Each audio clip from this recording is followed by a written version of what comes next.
AMD has been through some of the best times in their company history over these past couple years. The release of their Ryzen processors back in 2017 was their first real shot at competing with Intel in the consumer market since the days of the old Athlon processors.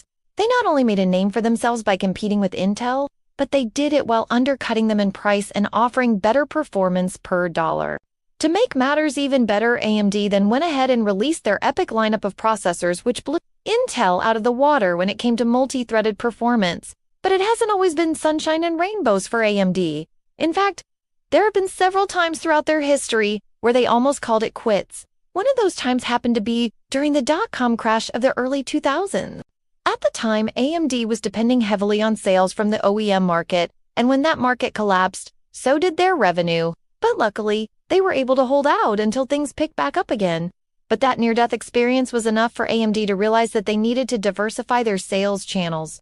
Just a few years later, this led them to develop their first ever desktop AP, the AMD X3100 Plus, which integrated an optical drive into the CPU package itself. This was a very interesting processor, but let's face it, it wasn't exactly powerful enough to handle gaming.